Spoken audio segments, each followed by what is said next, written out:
Baik, assalamualaikum warahmatullahi wabarakatuh. Di sini kami akan membahas mengenai tanaman tomat dengan nama latin Solanum lycopersicum L. Kelas Botani I. Sebelum lanjut ke pembahasan, saya akan memperkenalkan kelompok kami. Kami dari kelompok 2 dengan anggota Alimun, Asriani, dan Nur Fadilah. Baik, di sini kami akan membahas mengenai tumbuhan tomat yang meliputi bagian-bagian bunga, fungsi bagian bunga, penyerbukan, dan pembuahan, serta bakal buah dan biji.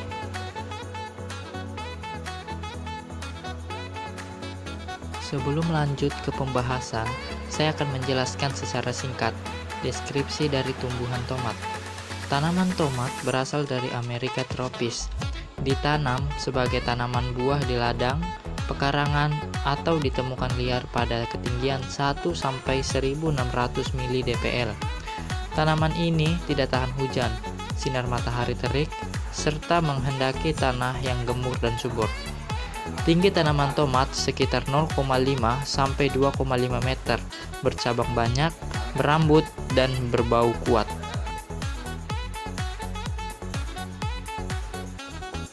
Nah, setelah mendengar mengenai deskripsi umum dari tanaman tomat, selanjutnya kami akan masuk pada pembahasan yang pertama.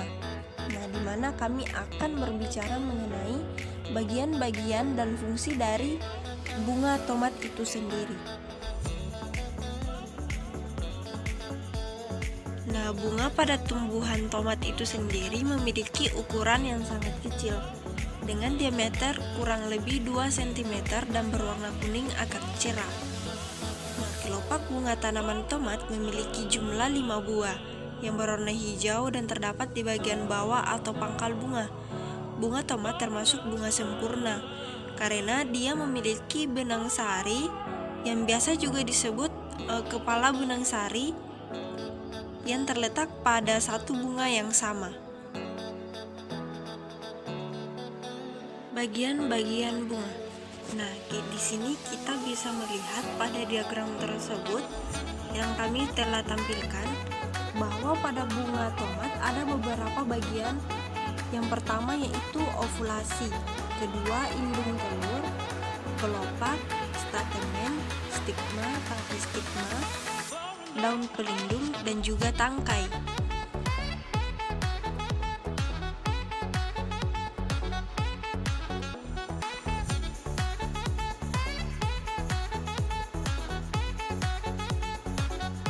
Fungsi dari struktur bunga yang pertama yaitu kepala putik atau stigma, di mana ini merupakan bagian dari putik yang paling atas terletak pada ujung tangkai kepala putik, yang dimana berfungsi sebagai penerima serbuk sari atau polen.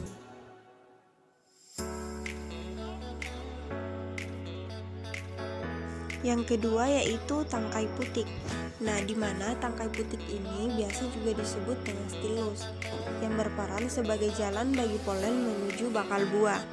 Tangkai putik juga berperan sebagai penyangga dari kepala putik agar kepala putik tetap memiliki posisi yang tepat untuk menangkap serbuk sari pada saat proses penyerbukan, dan juga sebagai jalur masuknya inti generatif serta inti vegetatif ke ruang bakal biji setelah proses penyerbukan untuk kemudian melakukan pembuahan.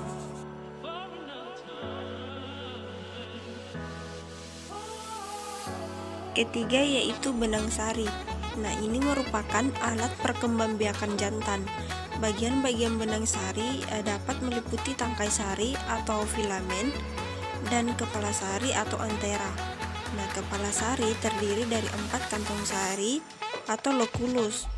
Fungsi dari benang sari sebagai proses perkembangbiakan dan penghasil serbuk sari yang menghasil gamet jantan pada tumbuhan.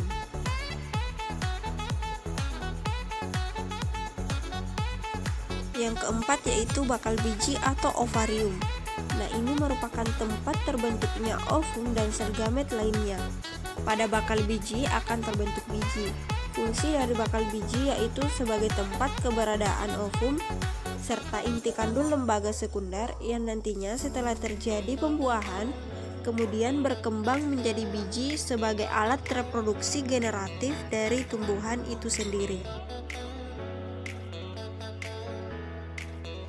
Yang kelima yaitu indung telur, yaitu berfungsi melindungi bakal-bakal biji dan menghasilkan ovum dan inti kandung lembaga sekunder.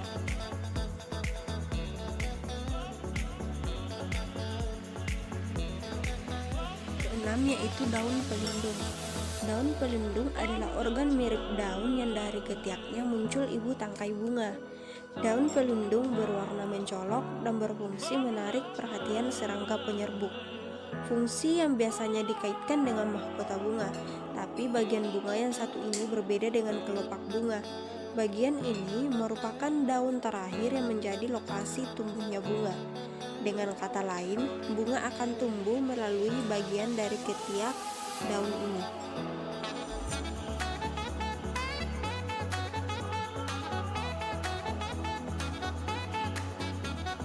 Yang terakhir yaitu kelopak bunga. Ini merupakan bagian bunga paling luar yang menyelimuti mahkota ketika masih kuncup. Fungsi dari kelopak bunga adalah melindungi mahkota bunga ketika masih kuncup dan akan terbuka jika mahkota mekar. Nah, ketika bunga mulai mekar, maka kelopak bunga akan ikut membuka dan membiarkan bunga tersebut mekar. Kelopak bunga akan membentuk seperti bagian dasar bunga dengan warna hijau daun saat bunga telah mekar dengan sempurna. Ini mengapa kelopak bunga menjadi salah satu bagian yang penting bagi sebuah bunga. Nah, itulah tadi bagian-bagian dan fungsi dari struktur bunga tomat. Selanjutnya kami masuk pada pembahasan kedua, yaitu penyerbukan dan pembuahan pada tumbuhan tomat.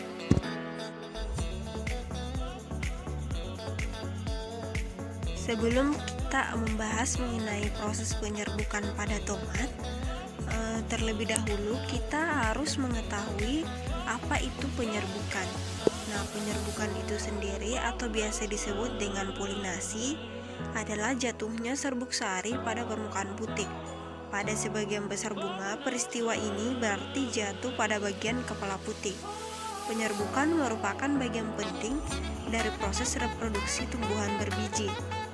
Penyerbukan yang sukses akan diikuti segera dengan tumbuhnya bulu serbuk yang memasuki saluran putik menuju bakal biji. Nah, di bakal biji itu terjadi peristiwa penting berikutnya yang biasa disebut dengan proses pembuahan.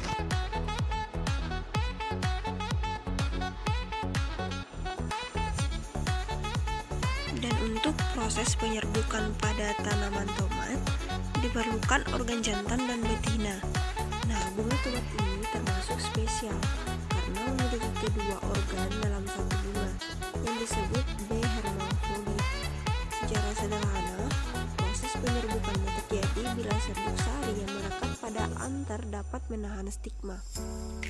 Proses selanjutnya terjadi pada stilenian opari. Intinya adalah bagaimana agar serbuk sari pada antar bisa pindah ke stigma.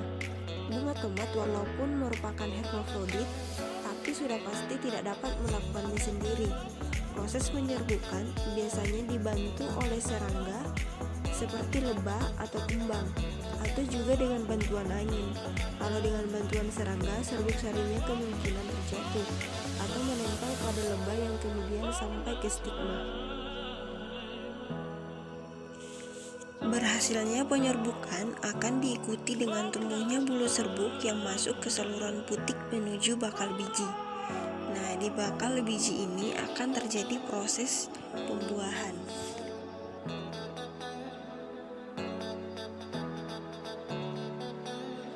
Nah, selanjutnya kami masuk pada pembahasan yang terakhir, yaitu mengenai bakal buah dan biji pada tumbuhan tomat.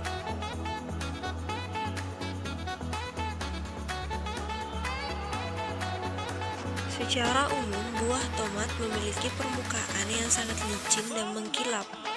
Bentuknya ada yang bulat, ada pula yang lonjong. Ukurannya ada yang besar sebesar apel, ada pula yang kecil, sekecil kelereng. Buah ada yang berwarna merah, kuning, ada pula yang berwarna hijau, dan tergantung pada jenis tomat dan tingkat kematangannya.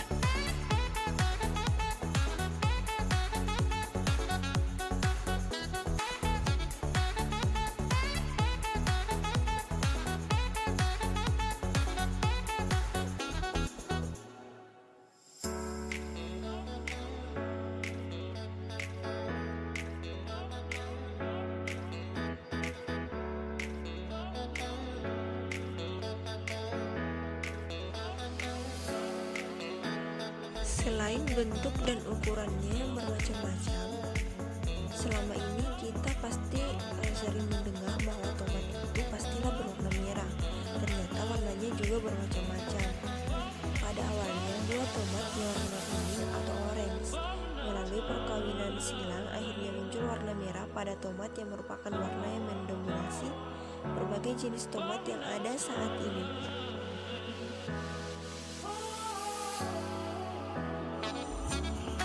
Selanjutnya yaitu biji. Biji adalah bakal dari tumbuhan berbunga yang telah masak. Biji dapat terlindungi oleh organ lain atau tidak. Dari sudut pandang evolusi, biji merupakan embrio atau tumbuhan kecil yang termodifikasi sehingga dapat bertahan lebih lama pada kondisi kurang sesuai untuk pertumbuhan.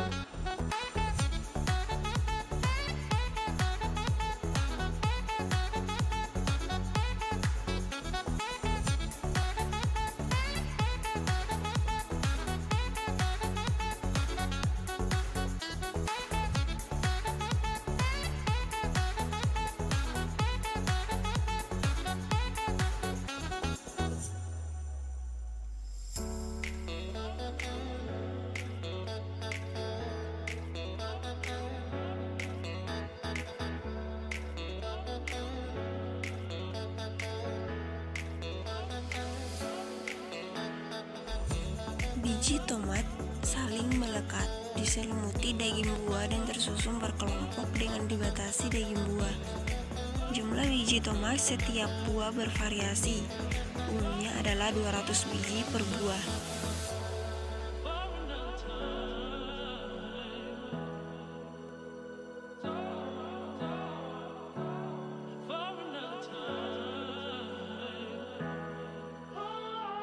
Nah, itulah tadi penjelasan singkat mengenai buah tomat, mulai dari bagian-bagian dan fungsi dari struktur bunga tomat, penyerbukan, pembuahan, bakal buah, serta biji. Terima kasih atas perhatiannya. Semoga bermanfaat. Assalamualaikum warahmatullahi wabarakatuh.